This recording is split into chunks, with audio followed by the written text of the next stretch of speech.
Bonjour les investisseurs, ici Stéphane, chasseur d'appartements. Bonjour et bienvenue dans cette nouvelle vidéo. Je vais vous montrer un nouvel appartement qui est en cours de rénovation, acheté par un investisseur qui est en région parisienne sans avoir visité le bien. Et je vous montre préalablement donc les parties communes où se trouve ce bien, une résidence assez récente qui est en bon état avec ascenseur. Voilà. Et dans cette vidéo, je vais vous parler en fait des lois, des projets de loi, des choses qui sont en cours, des choses qui vont arriver, qui peuvent vous faire peur, qui concernent le meublé, donc on est directement concerné, nous, dans notre activité, qui concernent l'encadrement des loyers également, bref, tout un tas de choses. Alors juste avant, je vous montre l'appartement. Vous voyez, quand on rentre, eh bien, on est vraiment en cours de travaux de rénovation, comme je vous le disais. Donc ici, c'était la cuisine donc, qui a été déposée, vous voyez. On est dans l'entrée, donc il y avait un sas qui distribuait les pièces où il y avait un peu des mètres carrés perdus en quelque sorte. Et à droite, quand on rentre, vous avez le salon qui fait l'objet de travaux aussi, comme vous le voyez, puisque ce salon en fait va se voir attribuer la fonction de troisième chambre, hein, puisque c'est un projet colocation. Qui concerne aujourd'hui la principale de mes activités. Je vais vous montrer la vue, parce que c'est assez sympathique, l'emplacement est bon et on est juste à côté de Lyon, là où la demande reste forte, mais où les prix restent assez accessibles. Donc c'est assez sympathique. Alors quand je dis va se voir attribuer la fonction de troisième chambre, parce que vous voyez, en fait les travaux restent assez basiques. En fait, il va falloir juste, on rogne un peu sur la surface de salon qui est un peu grande pour faire une troisième chambre qui reste agréable et avec ses 9 à 10 mètres carrés de manière légale, et puis de conserver une pièce de vie commune qui soit suffisamment grande, et on a fait des plans pour s'assurer que c'était le cas, et la surface est plus que suffisante. Voilà. Et puis la cuisine que je vais vous montrer qui est déposée, qui va être entièrement refaite avec des couleurs, un modèle que d'ailleurs l'investisseur lui-même va choisir et valider. En fait, soit on laisse carte blanche à la décoratrice, soit on vous laisse valider tous les choix, c'est un petit peu à la carte. Voilà.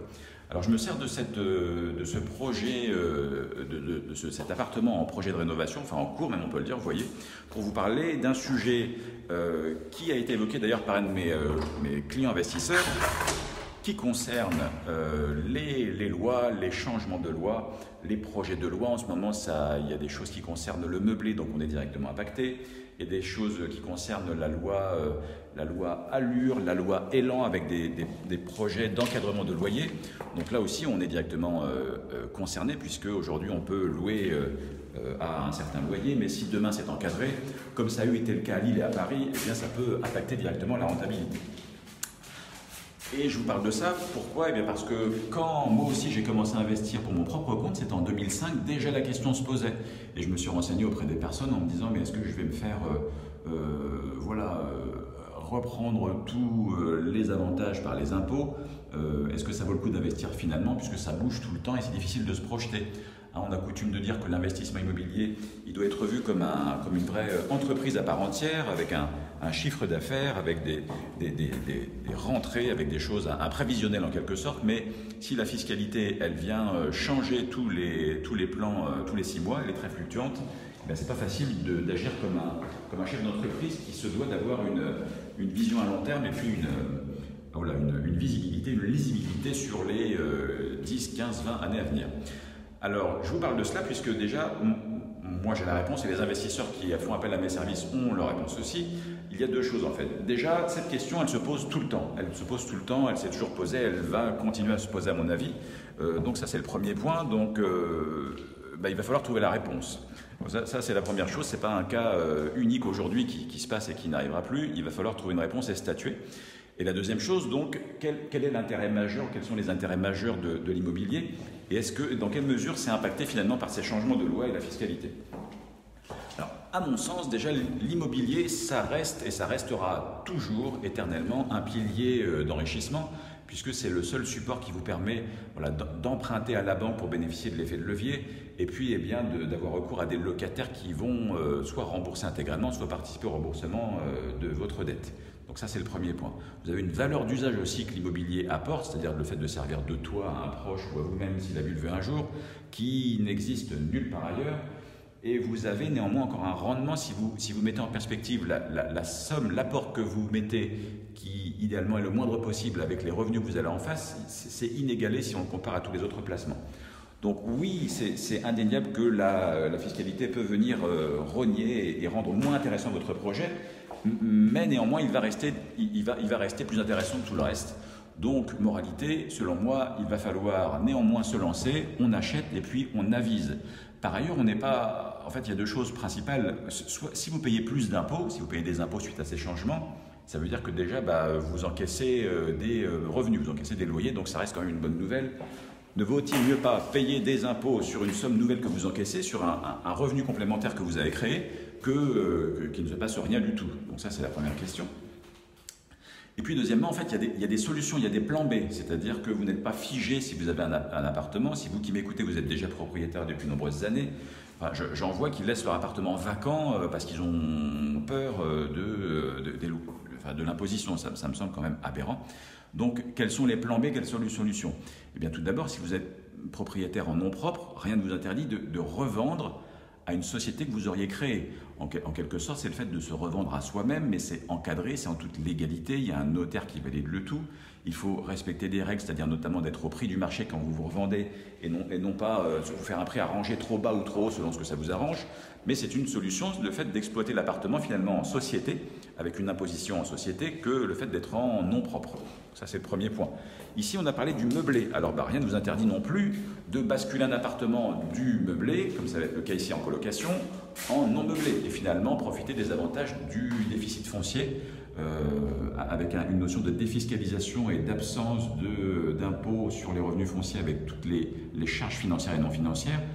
Au passage, ce montant de 10 700 € de défiscalisation sur vos revenus imposables, il n'a pas changé, lui, depuis plusieurs décennies. Donc ça peut être aussi quelque chose qui peut être plus stable et plus rassurant. Donc ça, c'est une chose qui est permise aussi lors d'une rotation de locataires ou d'une nouvelle mise en place, c'est une possibilité. Il y a le démembrement. On peut aussi dire qu'on dissocie la nue propriété de l'usufruit. Enfin, il y a plein de choses possibles avec le notaire, avec des gestionnaires de patrimoine qui peuvent vous aider à optimiser la fiscalité si c'est ça qui vous effraie. Et surtout, si c'est ça qui vous bloque aujourd'hui pour investir parce que vous pensez qu'il vaut mieux attendre en quelque sorte des temps plus favorables, plus propices. À mon sens, il n'y aura pas cette question qu'on se pose aujourd'hui. Elle s'est posée il y a 10-15 ans, elle se posera encore il y a 10-15 ans. Voilà pour mon opinion, ce n'est pas une science exacte, mais c'est ce que je pense, c'est ce que pensent aussi les clients qui investissent par mon biais. Et encore une fois, plus vous prenez date en investissant tôt dans l'immobilier les jeunes, et mieux vous porterez dans le futur, quelles que soient, j'allais dire, les considérations fiscales qui, même si elles ont leur importance, ne doivent pas guider votre décision d'achat ou pas. Voilà, c'était le principal propos de cette vidéo. Dans cet appartement en cours de travaux et qui va être exploité, vous l'avez compris, en colocation grâce à cette chambre qui est en cours de création dans le salon. Si vous n'êtes pas dissuadé par ces changements à venir de législation, si la colocation vous intéresse, je vais indiquer dans cette vidéo, ci-dessous dans la description, un lien. C'est une formation gratuite que je vous propose en vidéo, et formation à l'issue de laquelle je propose également des webinaires sur la colocation pour justement vous éclairer, vous montrer ses avantages par rapport aux autres modes d'exploitation, pour démonter les mythes notamment qui entourent la colocation. Je vois beaucoup de choses et je suis en train de vous éclairer là-dessus. Et donc, vous serez dans la liste des inscrits à la formation offerte et en toute transparence. Voilà, je pourrais vous proposer également une offre d'accompagnement et de coaching sur la colocation. Vous qui m'écoutez, qui souhaiteriez vous lancer avec l'aide justement et l'accompagnement d'un professionnel de l'immobilier, chasseur d'appartements, les explications en formation module vidéo et puis un coaching aussi pour valider vos choix. Voilà, enfin valider, en tout cas apporter mon humble point de vue. Voilà pour cette vidéo, merci de l'avoir regardée. N'hésitez pas à la partager si vous avez des personnes que vous sentez un peu paralysées par ces questions existentielles, à l'aimer si c'est le cas, et puis à vous inscrire à cette formation offerte en module vidéo. Et vous serez dans la liste des destinataires pour les prochains webinaires que j'anime en direct le soir, en semaine. Voilà, avec un replay pour ceux qui n'auraient pas pu y assister. Merci d'avoir regardé cette vidéo et à très bientôt pour les prochaines et à bientôt pour l'évolution de cet appartement avec la cloison qui va arriver pour cette troisième chambre de la colocation. À très bientôt.